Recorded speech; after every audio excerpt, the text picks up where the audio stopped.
Joy Reid goes off on missing white woman syndrome, Haitians flood the Del Rio border in Texas, and Project Veritas exposes an FDA official. I'm William Hall, and this is The William Hall Show.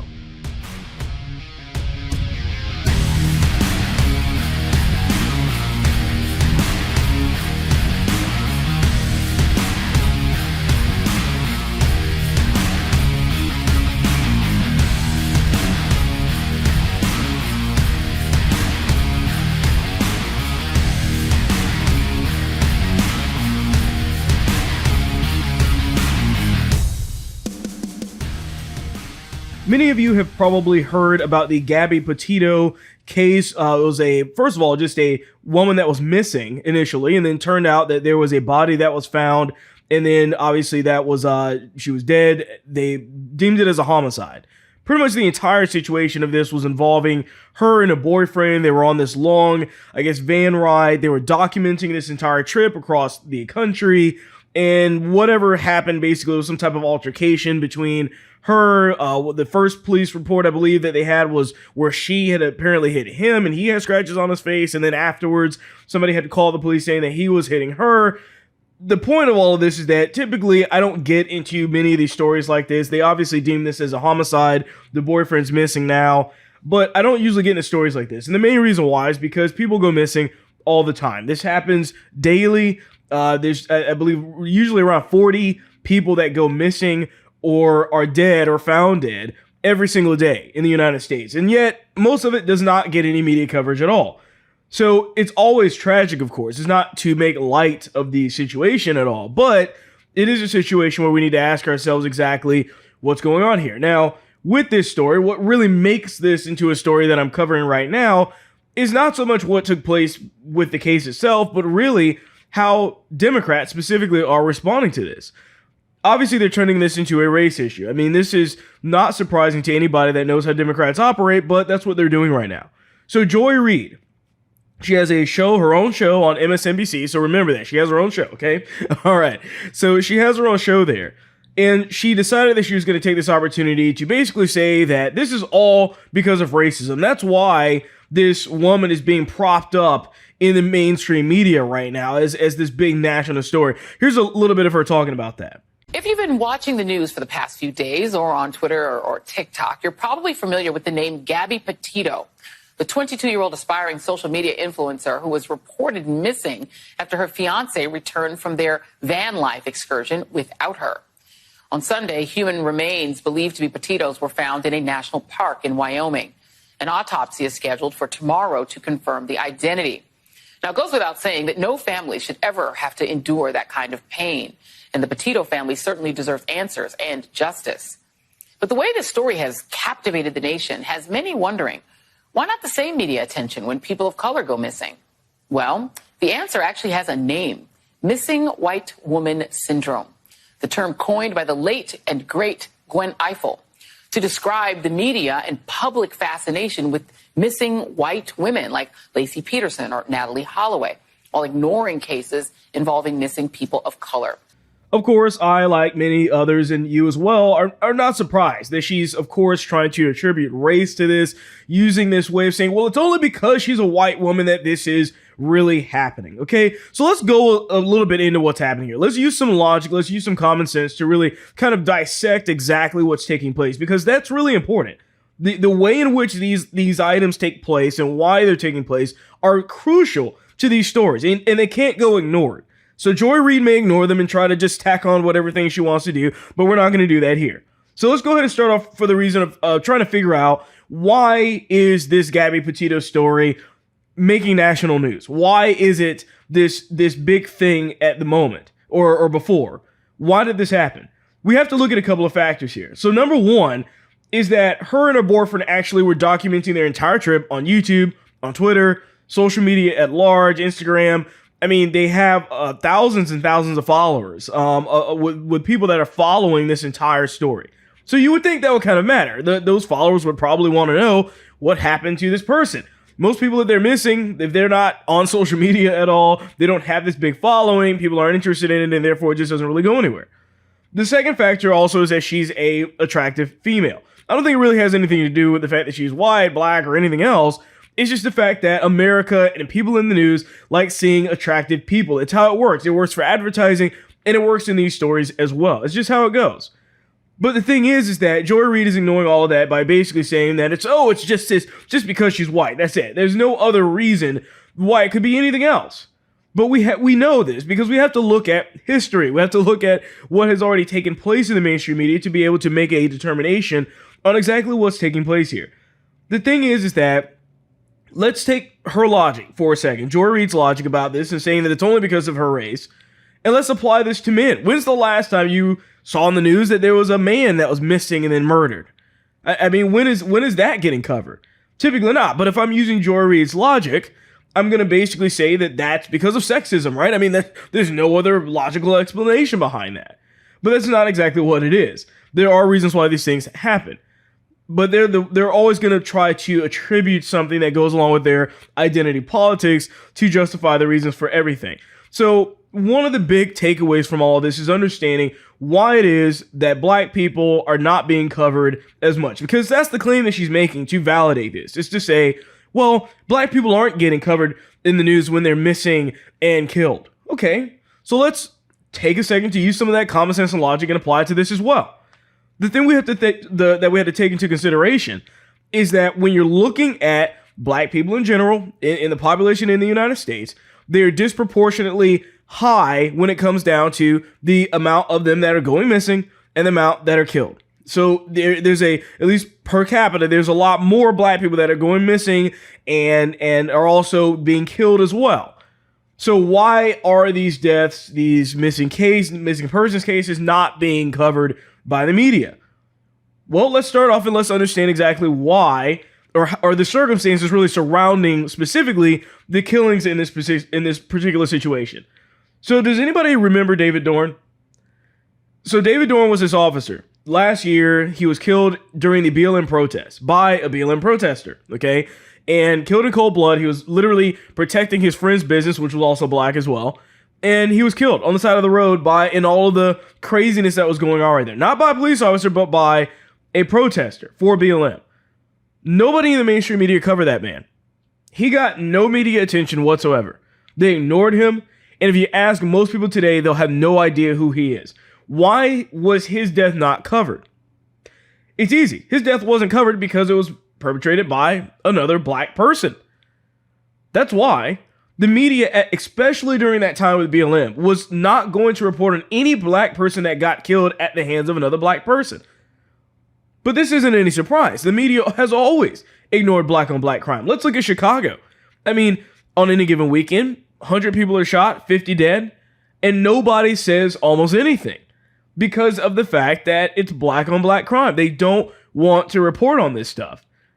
So to hear Joy Reid trying to make this into a racialized situation while simultaneously ignoring the facts on the ground that we know when we're looking at situations like David Dorn and other people that are in Chicago, we know that she's being disingenuous. She's lying about this. She's trying to paint a narrative, but it's not a very good painting, needless to say. So the thing is that Joy Reid also has a massive show, okay? She was talking about this recently when she was talking to Nicki Minaj or her message to Nicki Minaj, like, girl, you've got this huge platform with 25 million followers and I've got 2 million. So she's basically admitting, I still have a very big following. Now, she could take the opportunity to put these stories in the mainstream media, but she doesn't do it. Not even her. It's kind of crazy that we're in the situation where you have a person that literally is the mainstream media complaining about how the mainstream media covers things. She has her own show on MSNBC. So if there was any opportunity for her to do anything, this would be it. Cover those things that you want covered then. But she's not doing it. So she will complain, but she won't do her part. She won't be the change that she wants to see. That's a problem because this is a massive amount of hypocrisy. So let's go ahead and go on here. So, like I said, I mentioned the David Dorn thing. And then you have to look at the other situations with black people that are killed. The fact is that the only time a black person is ever covered in the media or ever becomes a household name as a result of dying It's only when it's at the hands, or that death is at the hands of a police officer, but not just any police officer. It has to be another or a white police officer. It can't be a black police officer because then nobody really cares. So it needs to be a white cop killing a black man. That's the only time that'll happen. Let's look at the George Floyds, let's look at Breonna Taylor, let's look at all of those.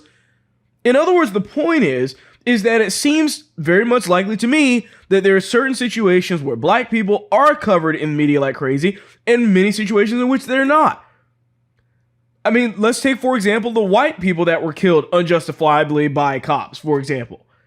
Tony Timba. Nobody knows who that is. He was a guy that, I mean, his situation was actually worse than George Floyd, if you ask me, or actually was the correct version. What they were trying to pin the whole George Floyd thing as being, that's what actually happened in Tony Timba's situation. But you have to look at it that way. You have to look at what's going on here. The mainstream media didn't cover that guy. They're not talking about that guy. Most of America have no idea who Tony Timba is because the mainstream media refuses to cover it. The Joy Reids will refuse to cover that. So it seems to me like white people are not getting covered for being killed in certain situations, whether it's justified or not, by police officers, and black people, on the other hand, are only getting covered for those things. To me, it seems like it's just a trade-off of what the mainstream media wants. They don't care about white people that are killed by police officers, and they don't care about black people that are killed by other black people. Both situations, they have the things that they like about them, that they want to cover. They care about it when it's an attractive female, when it's somebody, a situation where maybe they had an online following somewhere. But they will care about a black person if they die at the hands of only a white cop. So it just sounds to me like it just depends on the angle that you're looking at it. But we have to look at the facts here, because this is exactly what the media did all last year, continue to do to this day. And you have people like Joy Reid pretending like these things don't exist, but they do exist. The thing is that she, on the one hand, wants black people to basically shut up and say nothing when there's black on black crime, but also feel like they have some type of right to complain about what's taking place with the Gabby Patito situation. I mean, you can't complain about that while ignoring all the black on black crime. You can't become a bigger hypocrite as a result of that. And if anything, the biggest victims out of all of this are really white men, because it doesn't matter if they're attractive, if they are, if it's a police officer that kills them, if it's a black police officer that kills them, if it's a protester that kills them.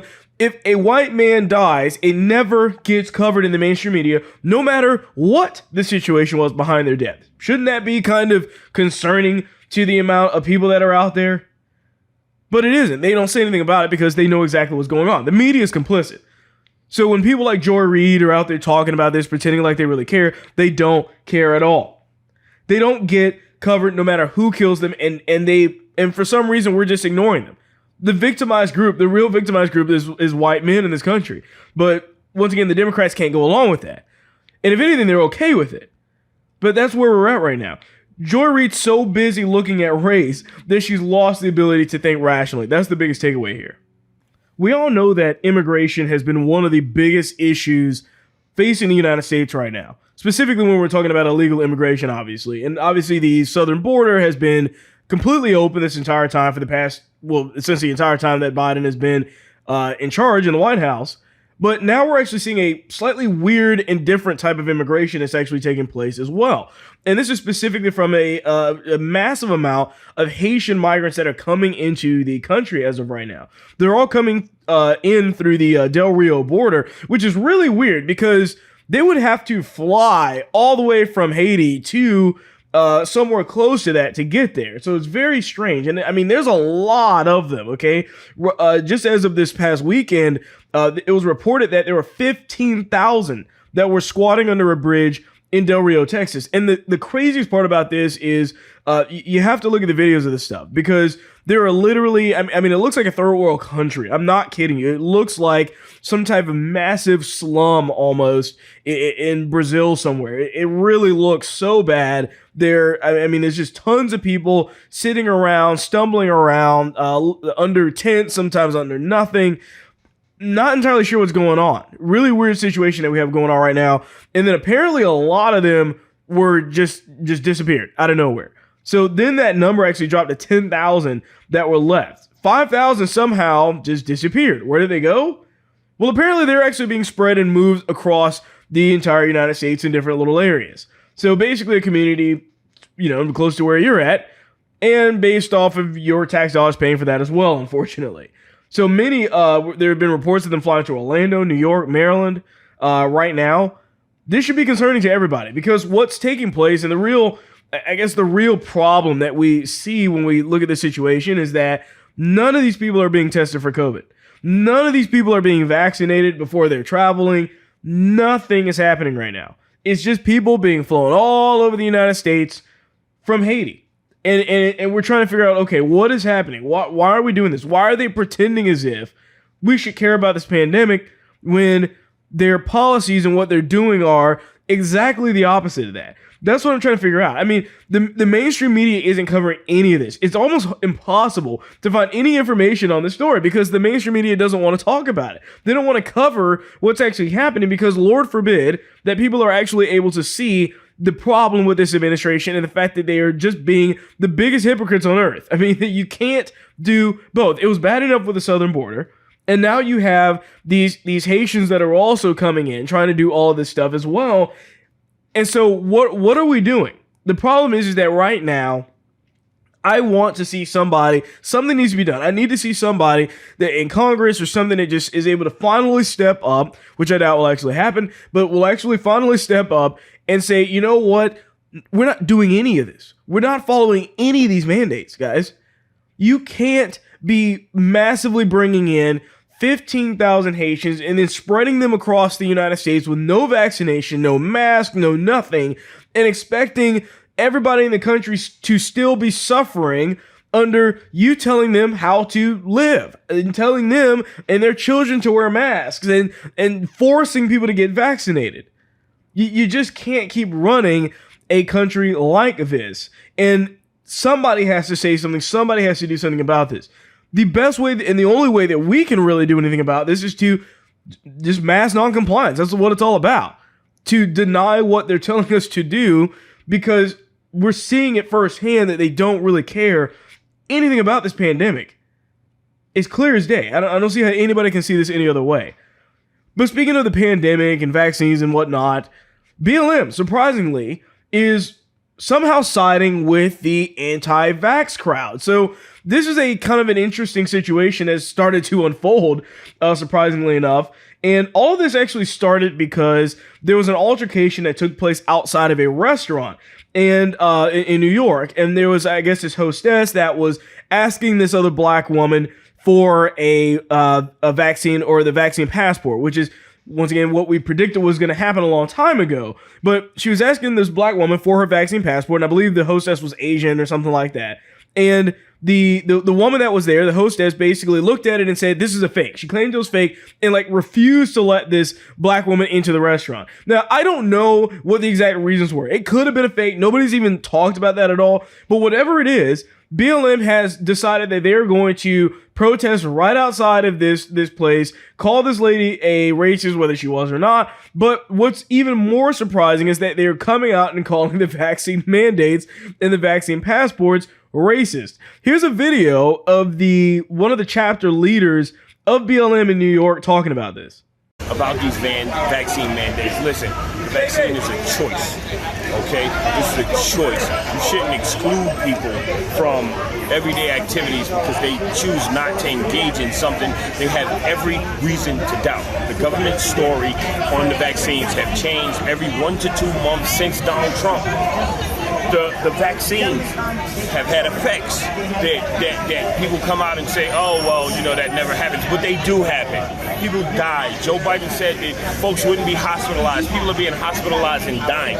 We, as black people, have every reason not to trust the vaccines. But yet again, I'm not telling you not to get it. I'm just saying you should have a choice.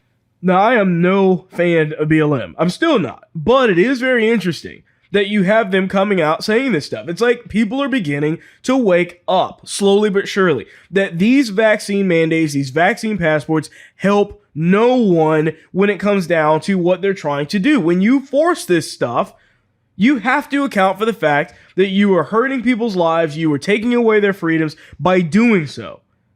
And you know what? It was the Democrats. if you remember, that were talking about voter ID just a few months ago. And they were saying every single time this issue came up that voter ID was racist by requiring somebody to literally have a form of identification to cast a vote was racist, because apparently black people were too stupid to figure out how to have an ID at all in the 21st century. That's what they were telling everyone, okay? And yet for some reason they're perfectly fine with these vaccine passports. How does that work? And a lot of people, in my mind, I was thinking, well, how are vaccine passports also not racist, in their eyes? Oh, because the vaccine must be protected no matter what. You can't badmouth it. You can't say anything, even to question it, as we've discussed with Nicki Minaj's case, is to basically get canceled, to get banned, to get silenced. That's where they're going with this.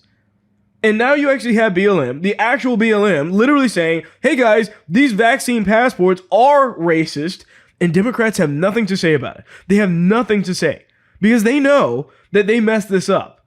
Okay, here's a stat here that's kind of interesting. So according to data, only 28% of black New Yorkers ages 18 to 44 are actually fully vaccinated, compared to 48% of Latino residents and 52% of white residents in that same group, that same age group. So what you're seeing is that, if anything, the most vaccine hesitant group out there in the United States right now, which is consistent, is black people. They're the ones that are the most vaccine hesitant of them all.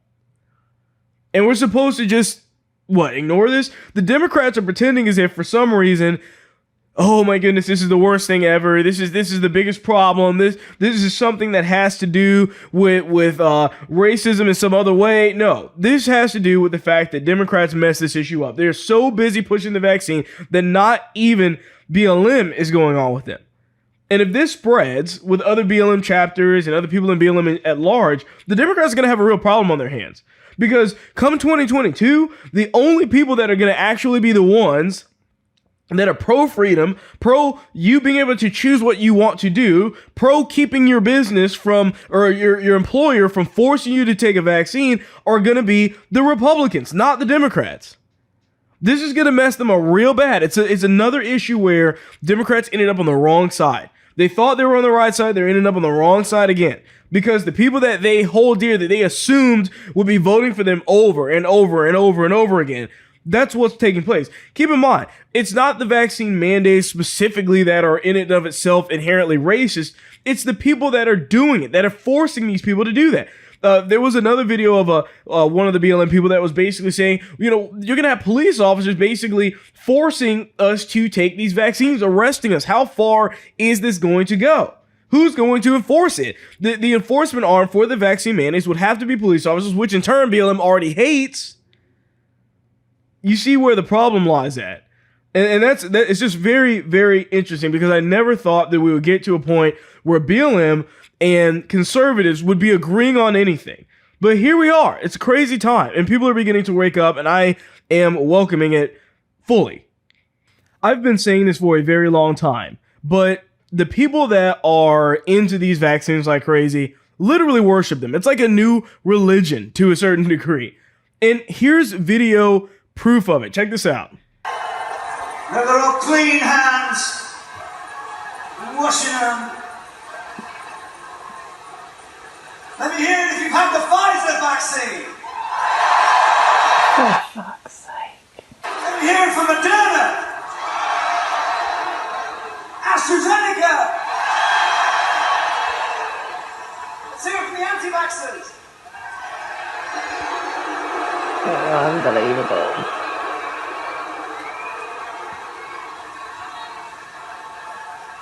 So if you're listening to this just on the audio, what you're seeing is a crowd, of thousands of people, okay? And they're being told to raise their hands, to show their clean hands, and they've got their hands in the air like this, right? And they're told to do this. And then they say, okay, well, those that are for the Pfizer vaccine, yay, those are for the Moderna, yay, and those that are unvaccinated. And of course, everybody starts booing them like crazy for saying that.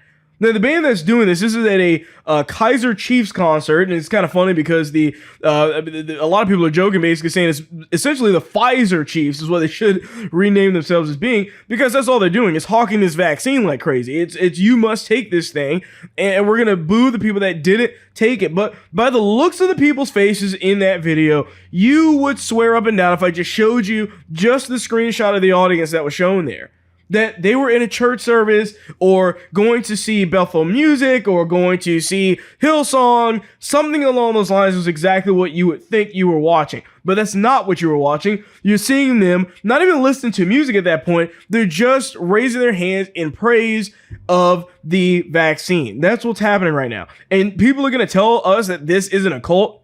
They're going to tell us that this isn't some weird alternative religion. Yeah. I'm not going to fall for that. It's clear as day that that's exactly what's taking place right now. This looks like some kind of church service, some kind of Christian concert. Very weird right now. The thing is that this is a cult. It's a false religion. And if you're looking at where the context of all this kind of plays into everything, this vaccine, the Pfizer vaccine, is kind of like the golden calf in this situation. They're idolizing it. They're praising it. They're worshiping this thing. The science, right? I mean, they're saying they're worshiping the science, but we know it's not really science at all. But that's the way that they're basically behaving here. You wouldn't even know this was a band concert at all.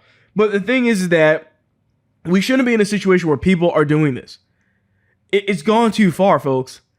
This shouldn't be happening. There shouldn't be these concerts where you have these people literally praising the vaccine.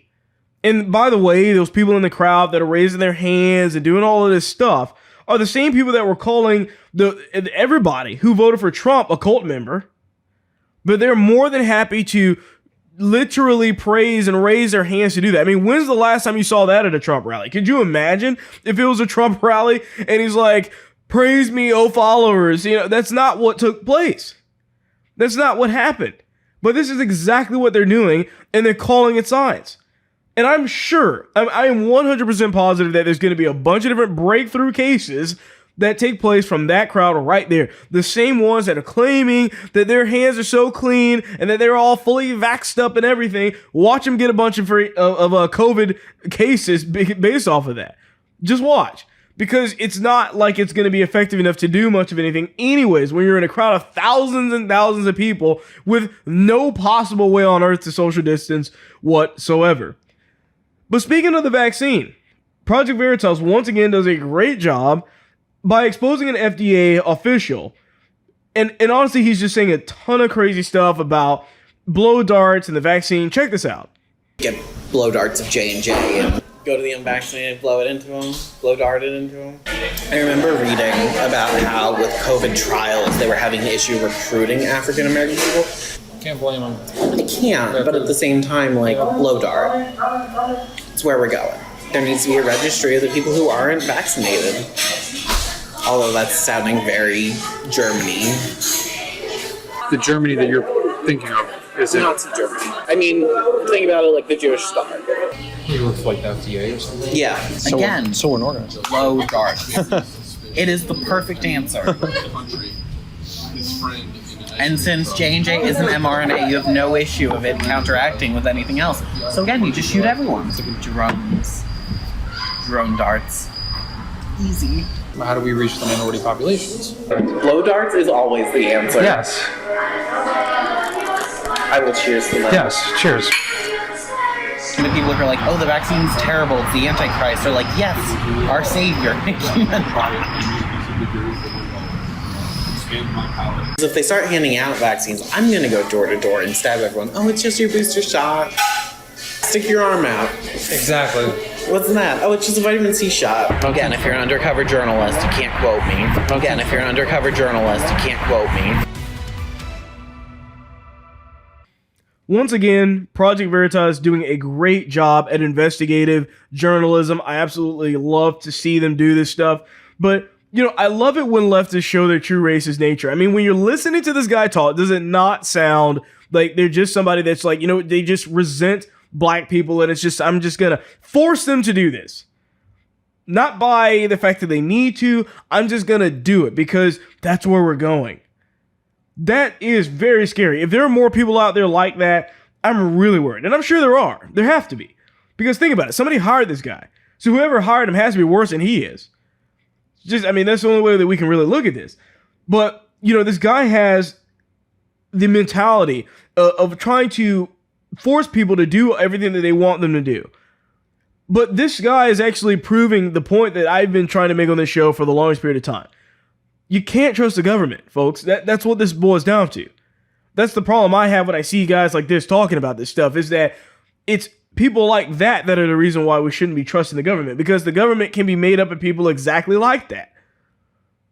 And I don't think anybody will be able to do that. Now, of course, I'm pretty sure it's pretty much impossible to literally drone or fly a drone and then shoot a dart accurate enough to hit somebody in the correct place and have it automatically inject them with a vaccine. The whole thing is obviously preposterous, but the point is just showing what is going through these people's minds, how they think about this vaccine, how they're viewing what you should do, making the decision for you.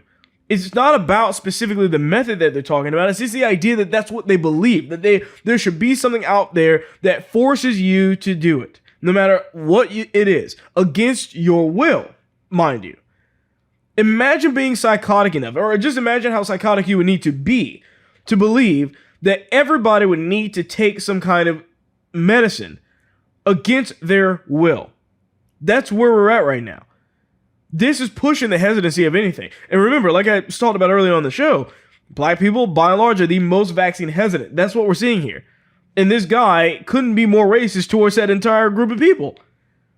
You're seeing it full flesh right here. But of course, they sound kind of gay too. So maybe, they're kind of woke. And they'll be the ones to tell you that they're all tolerant and whatever. But you're seeing that this guy really is the racist here. He's not the one coming out of this looking all perfectly fine and spotless. That's not what's happening here at all. Alright, and last but not least, this episode's TikTok liberal is a teacher that came out to her students. So I just came out to my students. I've been wanting to do this for the past 2 years. Sorry, I'm so emotional. And I just haven't had the courage to do it out of fear of judgment, mostly from their parents. But I had these kids in 4th grade, and now I have them in 6th, and I'm sending them to middle school, and I love these kids so much, and I trust them, and they make me feel safe, and I know they love me, and it just felt right, and I did it, and it was so beautiful. They had so many questions, which I loved. They wanted to learn, and they wanted to learn about me, and they were so eager, and a few of them clapped, which was so precious. Why in the world is it that teachers are coming out to their students? Somebody please explain this to me. I would love to understand what's really going on. It doesn't make sense. It really doesn't. Because this shouldn't concern anybody. This entire video comes off as extremely selfish to me. I don't care what nice little piano music you decide to play behind everything. It comes off as extremely selfish and arrogant. The fact is that students are not in school for the teachers. The teachers are there for them, okay? In the sense that it is the teacher's job to teach the students. That any good teacher, or decent teacher even, is concerned more about the students than the students should be the teacher. Do you understand what I'm saying? Because the idea is understanding the fact that the teacher is the authority figure. They're the ones that are supposed to be more mature and responsible. But yet you have this situation where they are literally divulging all of this information onto the students that they didn't even ask for, that they shouldn't even be concerned about. I mean, raise your hand if in 6th grade you were wondering or cared about who the teacher was sexually attracted to. Nobody cared. Maybe because we were too busy actually, focusing on learning things. Whereas these kids today, it's all about how the teacher can decorate the rooms with pride flags and talk about who to vote for and everything like that. It just gets more ridiculous by the day. I don't even understand how this came up. I mean, what do you do in the middle of the morning, or the middle of the morning in the middle of a lesson? You're just like, oh, by the way, I'm gay. Anyways, with lesson plan number 2, how does that work? Do you give them an assignment, you stick a question or a hint on there or something where you just say it on their paper? Did you throw up a bunch of pride flags all over the classroom so somebody would be forced to ask about it? I'm really curious how this came up. I really am. Because it doesn't fit. It doesn't work. This isn't how school should be. And any good teacher, by the way, the greatest teachers, honestly, the best teachers that are out there are the ones that can teach and you don't even know their politics, you don't know who they voted for, you don't know what their sexual orientation is, and you don't care because they're so good at just teaching you what you need to know that that's what you're focused on. You're not focused on anything else. And I can remember back in, 6th grade, I don't recall teachers divulging their information for the masses. I mean, teachers' lives were very private. We didn't know sometimes, outside of like maybe the basics, we had no idea about their lives. And most of the time, teachers weren't willing to put it out there. They weren't even willing to tell you if you ask them, They're not telling you about their whole entire family life and every situation that's going on with them. And, if they got engaged or anything else like that. Nobody cared. Nobody asked. And the teacher's job was not to do that because they understood what their job was. And now you have these teachers, these woke teachers that are going far and beyond what they need to be doing. Nobody cares about your sex life. At the end of the day, you're teaching a school. And it's even worse when you look at the age of the students in 6th grade. Come on. It's ridiculous. Like, if I found out any of this stuff, I'm telling you, well, first of all, my kids wouldn't even be in this school. But if it was, I would be just hysterical. It would just be insane. I'm not going to allow that to happen. This is self-absorbed behavior on display. That's what's going on. It's somebody that is so absorbed with the self that they ignore everything else. It couldn't be more of a Democrat viewpoint, though. This is how Democrats operate. Everything is about the self. The self, the self, the self, nothing else. Whereas conservative Christians, we're always looking outside of ourselves. We're looking to God to make us whole. We're denying ourselves to come to Christ. Whereas you have these people that are literally trying to prop themselves up to the point that they have to make it known who they are to everyone. They can't just know it themselves. They have to announce it in classrooms. They have to tell your kids about it. They have to put it on TikTok. They have to announce it here. They have to put it on Facebook.